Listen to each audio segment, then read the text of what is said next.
Hey everybody, in this week's episode of DC Outdoors, we're taking out my new to me Seahawk 4 inflatable boat. I picked up this little boat used. It has a little electric motor, so we're going to be taking it out on the water, trying it out for its maiden voyage, and taking it out to a little lake here that's stocked with some rainbow trout, so we'll see if we can catch any fish on it. We got a few hours that we can spend out the water before some rain is supposed to blow in, and I don't want to be out on the lake in some crappy weather, so let's get loaded up here quickly and get on the road, and yeah, we'll check in with you when we're on the lake.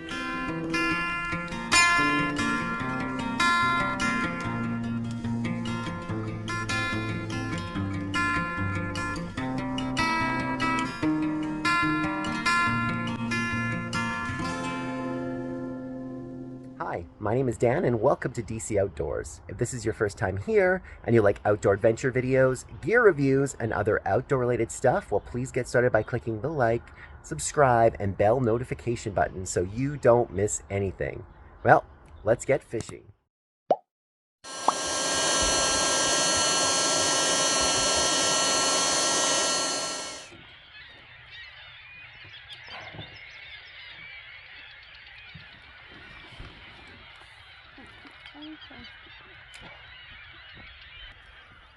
All right, everybody, we've been out here about an hour. It's drizzling off and on, so I don't know how much longer we're going to last for, but it's hard going with this little boat, man. It's a four-person, but we're cramped in it, so part of the learning here, I think, for us is to figure out how to use this thing, but I think we got way too much junk on board, to be honest, and probably could clean some stuff out of here, but we had one little mix-up with a line wrapped around the propeller, but we got it straightened away, and we're back out here for a little bit. So we've been out for about an hour. I think we got out here about 11, and it's about noon, so we'll probably stick around a little bit more and then take it in here soon, because it's supposed to start raining worse around 1 or 2, and I don't want to be caught out in that. But she floats. That's good. And I think if we get a little bit of our gear under wraps, all will be good for the next trip. All right, well, here is a look at my four-person INTEX SEAHAWK 4 inflatable boat. This thing is 138 inches long by 57 inches wide and 19 inches deep. It weighs 45.22 pounds.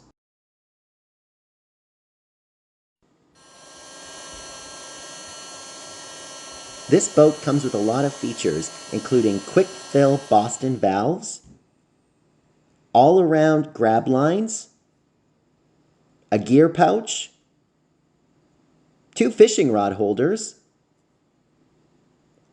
oar locks,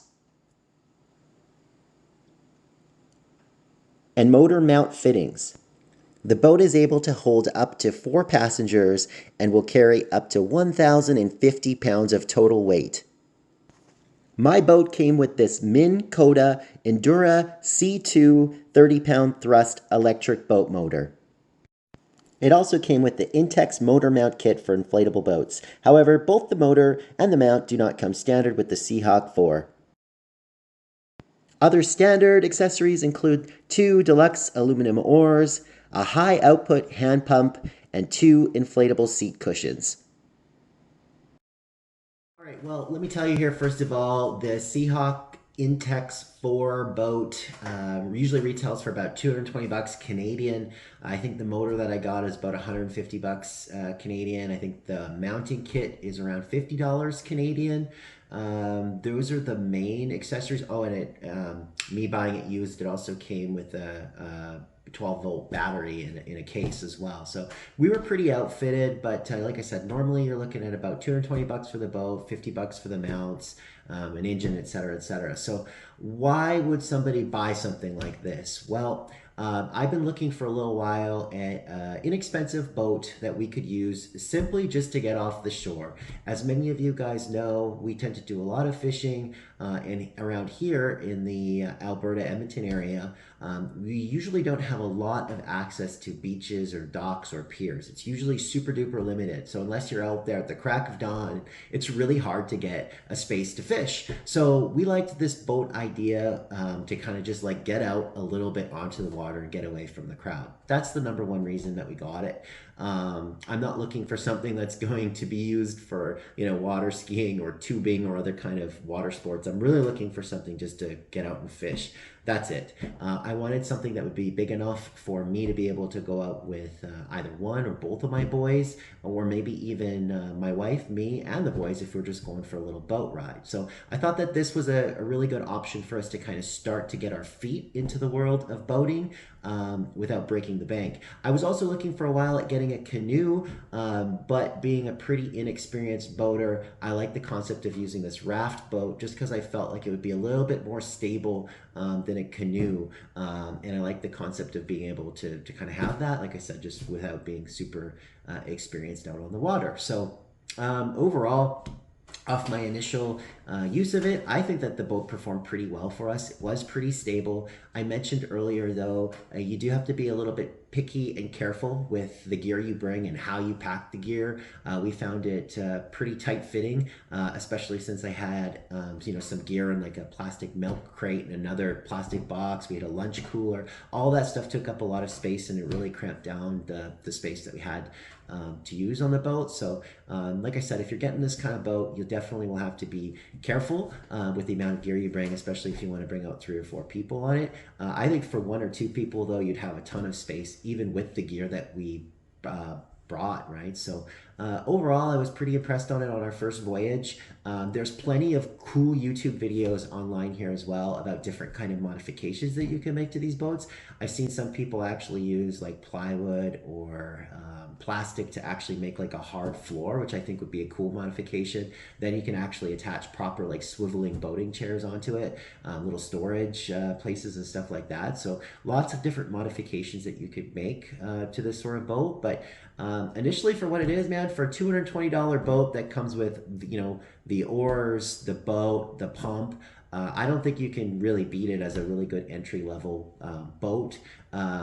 I mentioned earlier too that we did at one point have the fishing line tangled around the propeller, so we did have to manually use those oars to kind of bring ourselves into shore, and it really wasn't too hard to row, which was also nice. But again, we were in a little fish pond with just other small electric boaters and canoers and kayaks, so there wasn't really any waves or anything like that to contend with. So I think, you know, realistically, if we're using this on a larger body of water, you know, it might be a little harder to sort of steer with just the oars, but I think it can be done.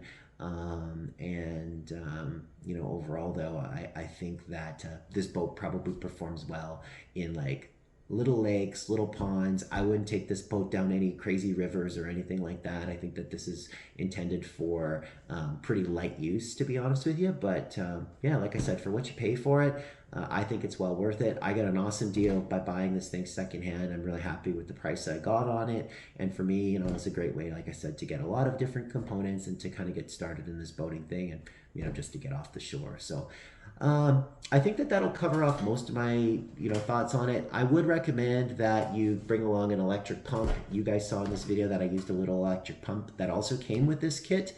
That really cuts down on the time it takes to blow up this boat. But I'll be honest, we had the boat like completely blown up, all the gear in it, and had this thing launched in under an hour, which I thought was pretty impressive.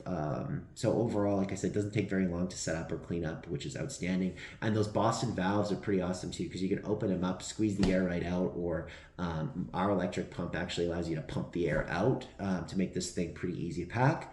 One last consideration though that came to mind, this thing I don't think comes standard with any kind of gear bag. So again, I bought it secondhand and it came inside of a big hockey bag, a big sports bag. So that's a nice little add to be able to have everything in its own you know, bag. But that would be something that if you're buying this boat, you might want to add to it. So yeah, I think that's all for now for this one about our first impressions of this Seahawk 4 INTEX inflatable boat. You're going to see me using it on more and more outdoor adventures, and I'm sure that as we use this thing, we will you know, share more feedback with you about it. But yeah, overall, first glance, I like it, and I recommend it, but we'll let you know how it goes. If you have any questions about the boat or any comments about the boat or the video, please feel free to drop them below. I always look forward to answering all the questions that you guys have or responding to every single comment that I see. I want to thank you though for watching. And once again, if you made it this far, but hey, if this was your first time here and you like outdoor adventure videos, gear reviews, and other outdoor related stuff, well, please hit that like, subscribe, and bell notification button so you don't miss anything. Until next time, we'll see you outdoors.